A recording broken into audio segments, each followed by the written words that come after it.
सुप्रभात। विषय चिंतन और भगवत चिंतन, यह हमारी आज की आध्यात्मिक चर्चा का विषय। विषय चिंतन और भगवत चिंतन। देखिए, हमारे पतन और विनाश का कारण है विषय चिंतन, तथा उत्थान और अमर पद की प्राप्ति का कारण है भगवत चिंतन। तो जब तक मन केवल विषयों का ही स्मरण करता है, तब तक पाप ताप से कभी छुटकारा नहीं मिल सकता।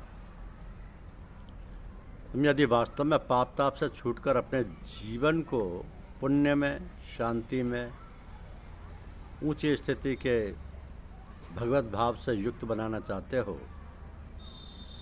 तो भगवान का स्मरण करो। जो मन भगवान के स्मरण से भरा है, उससे किसी भी कर्म के लिए जो प्रेरणा होती है वो विशुद्ध होती है, और उसके अनुसार होने वाला काम चाहे देखने में बहुत ऊंचा ना भी प्रतीत हो, तो भी वो होता है परम पवित्र और भगवान की पूजा स्वरूप। तो युद्ध जैसा कर्म भी भगवत प्राप्ति में हेतु हो जाता है, यदि यह भगवान के स्मरण से युक्त हो। इसी से तो भगवान ने अर्जुन से कहा है कि तुम सदा सर्वदा मेरा स्मरण करते हुए युद्ध करो।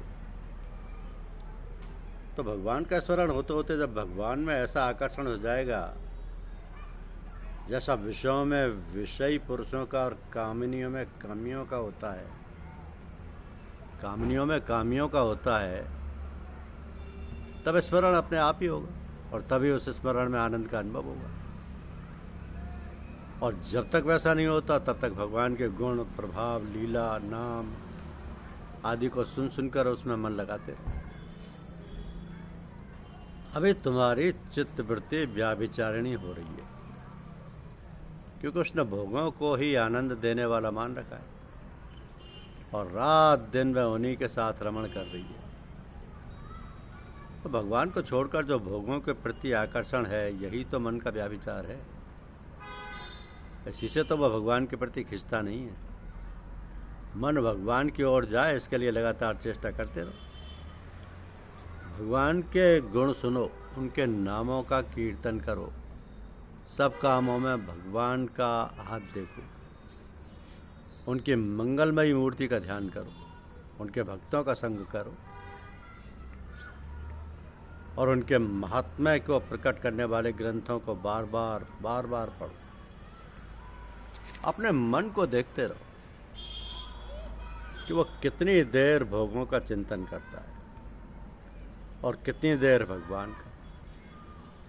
और सावधान रहो, मन बड़ा धोखा देगा। तुम समझोगे कि हमने उसे भगवान के चिंतन में लगा रखा है, किंतु वह छिपकर ऐसा भागेगा और इस प्रकार भोगों में रम जाएगा कि तुम्हें पता भी नहीं लगेगा।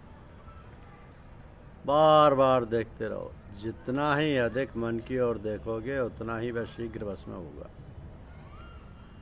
ज्यों ज्यों वो भागे, त्यों ही त्यों उसके खींच कर भगवान में लगाओ। उसके सामने भगवान के सौंदर्य, माधुर्य, ऐश्वर्य, आनंद, शांति और कल्याण में मंगल स्वरूप को बार बार रखो। बार बार उसे लुभाने की चेष्टा करो भगवान के मनोहर रूप से। सचमुच विषय तो भयंकर है, भयंकर हैं विषय, ऊपर से ही सुंदर लगते हैं। अज्ञान शत्रु ने उन्हें विष मिले हुए लड्डू की तरह सुंदर और स्वादिष्ट बना रखा, परंतु भगवान तो नित्य सुंदर और नित्य मधुर हैं। मन एक बार उनकी झांकी कर लेगा, उनकी सौंदर्य सुधा का स्वाद चख लेगा, तो फिर वहां से सहज में हटेगा नहीं।